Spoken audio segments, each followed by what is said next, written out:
Welcome back to the English Prep Podcast. All right, everyone. So today, we're going to do a deep dive on something super important for those of you out there getting ready for the IELTS or TOEFL exams. Okay. It's all about reading. Yeah. But not just reading for fun.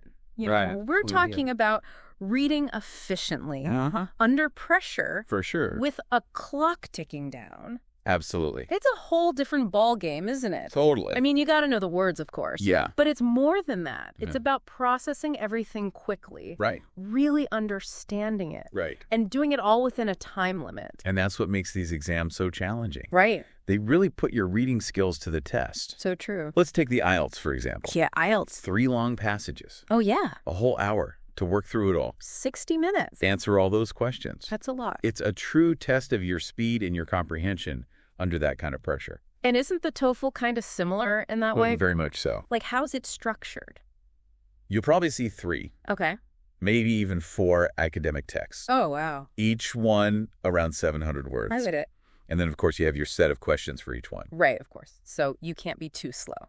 No, you really can't. Otherwise, you might not even get to all the questions. Exactly. Or you end up rushing through the last few. And that's when those careless mistakes creep in. Oh, I know that feeling. It's so frustrating. But then again, you can't just speed read through the whole thing. No, definitely not. You'll miss all those important details. You'll miss the main ideas. The nuances. The whole point. Exactly. So it's about finding that balance, isn't it? It really is. That sweet spot. The Goldilocks zone of reading.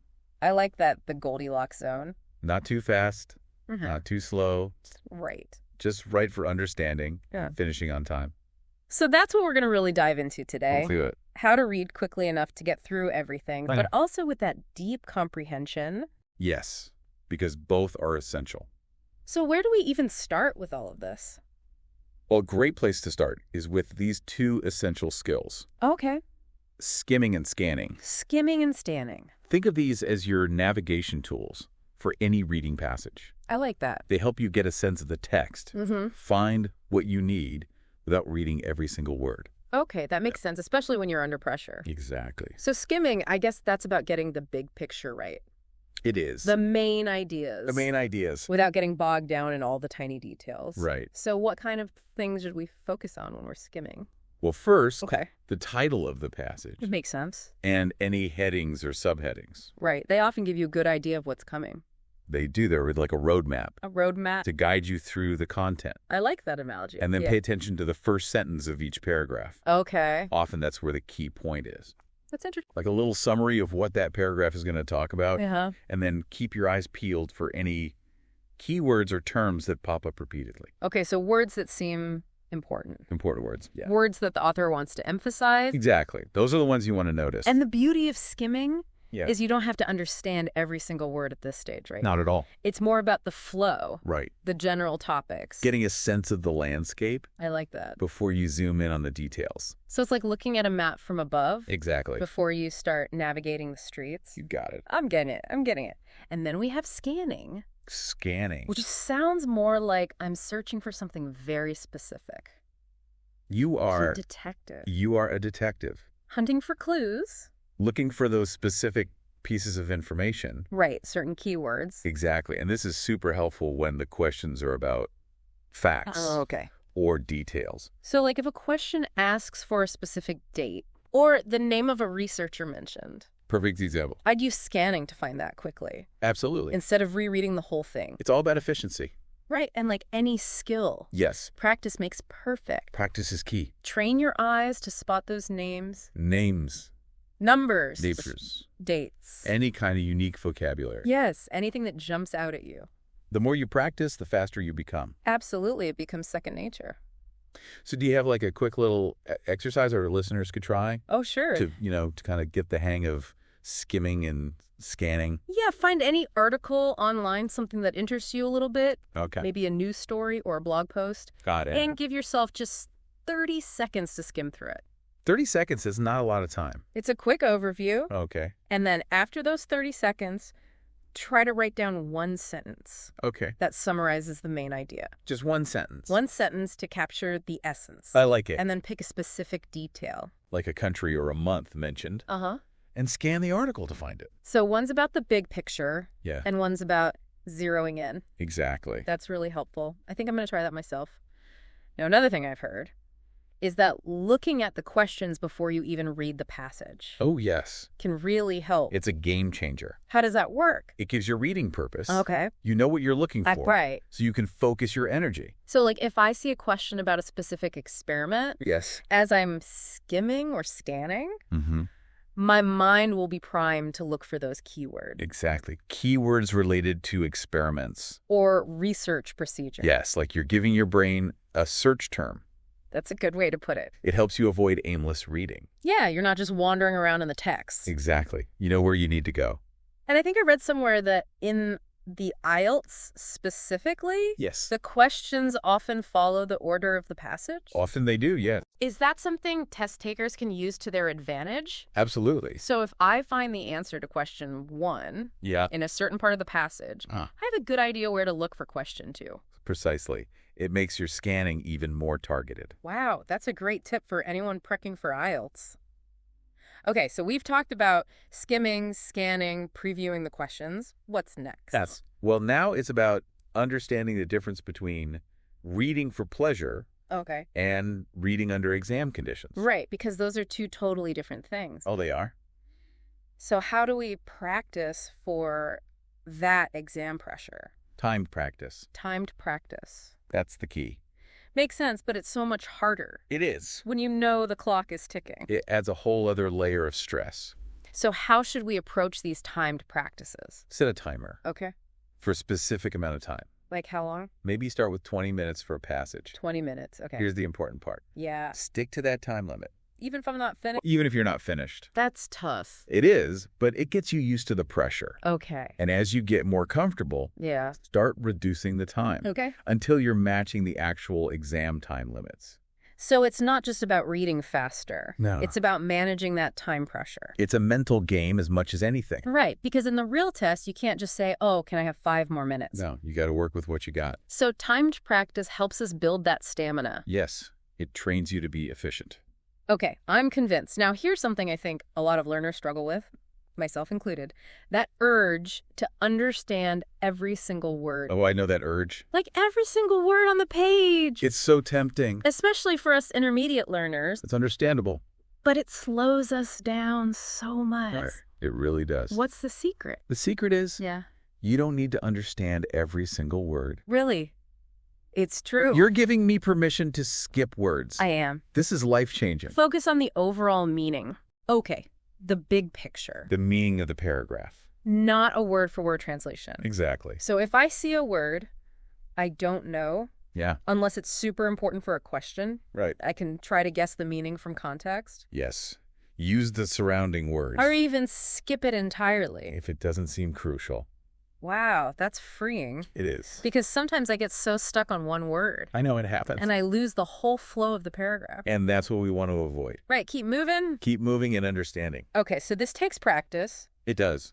but it's a crucial skill It is. for faster, more fluent reading. Absolutely. Now let's talk about vocabulary. Yes. Vocabulary. Because, I mean, obviously the more words we know, Of course. the faster we can read. The less we have to stop and puzzle things out. Right, so how can we expand our vocabulary? In a way that really helps us on these exams. Exactly. Make reading a daily habit. Okay, reading every day. English articles, blog posts, news items. So just exposing ourselves to more English Exactly. The more you read, the more you learn. makes sense. And as you read, Yeah. jot down any new words you come across. Okay.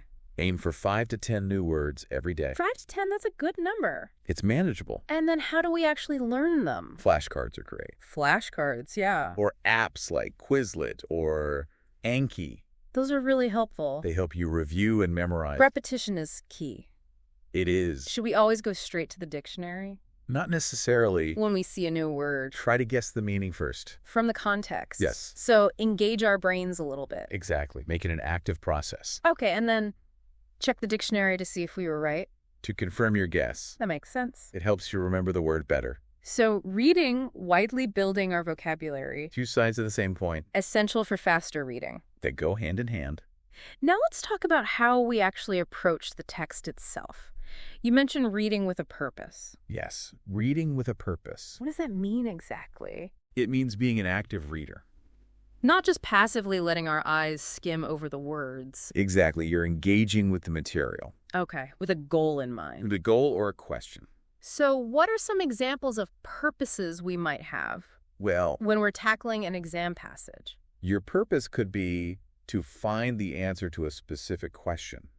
Right, one that we previewed earlier. Exactly. Or maybe to figure out the author's main argument. Yes, or their stance on a particular issue. Okay. You could also be looking for relationships between ideas. Like cause and effect? Cause and effect. Or comparisons? Comparison. Contrast. So it's like having a mission It is. as we read. You're on a mission to extract specific information. And that helps us focus. It helps you filter out the noise. Right, and concentrate on what matters. And that aligns perfectly with the TOEFL and IELTS. How so? They often ask you to find specific information, understand the author's viewpoint, see how ideas connect. So purposeful reading is a must for these exams. It's a crucial skill. Now, let's get a bit more physical. I know that sounds strange, but how our eyes move across the page, Oh, yes, that's so important. that can actually affect our reading speed. It can, significantly. So tell me more about that. Well, many people have these unconscious habits, Like what? like subvocalization. Subvocalization. That's when you're silently saying each word in your head Oh, I do that. as you read. I didn't even realize it was a thing. It's very common. And then there's backtracking. Yes, rereading things we've already read. Oh, I'm guilty of that too. It happens. But these habits, they slow us down. They really do. They're like speed bumps for our eyes. So how do we break these bad habits? Well, first become aware of them. Okay, notice when you're doing it. Exactly. Practice reading groups of words together. Okay, not just single word. Phrases, clauses. To take in more at once? Expand your visual span. I can try that. You can also use a finger or a pen.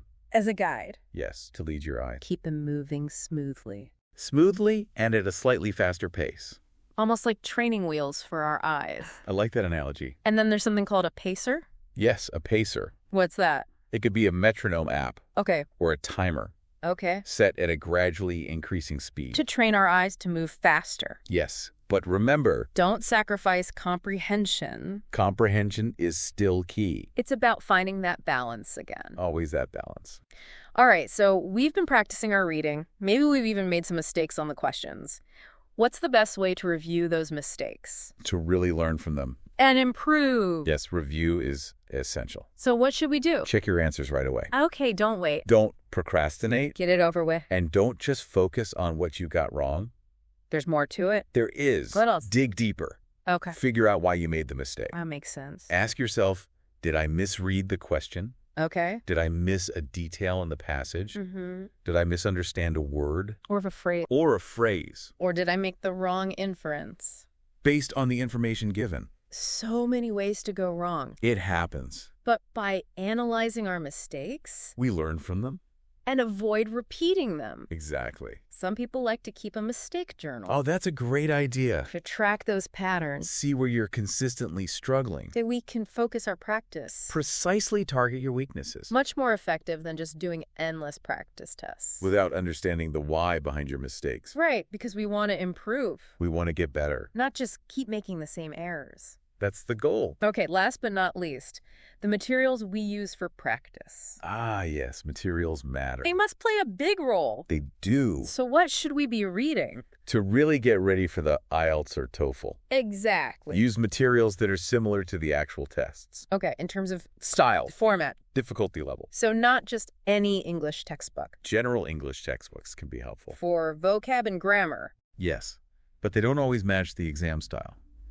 Okay, so for TOEFL, what do you recommend? Official materials from INTEAS, Eat it. the organization that runs the test. Got it. And there are good online platforms, too, Okay, platforms that offer practice tests. designed specifically for the TOEFL. And what about IELTS?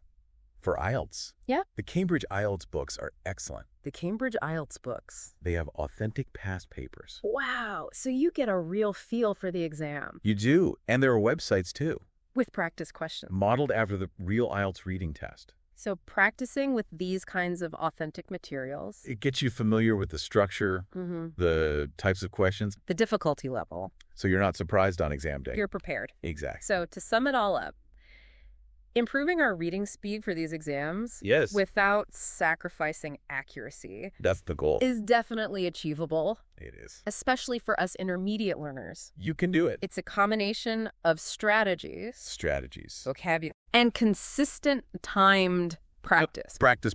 Yeah. Using those authentic materials. Yes. That's crucial. And we don't have to be like super speed readers. No. Just efficient and strategic. Efficient, strategic. Enough to complete the test. And answer correctly. With confidence. With confidence. So start with those small steps. Scanning.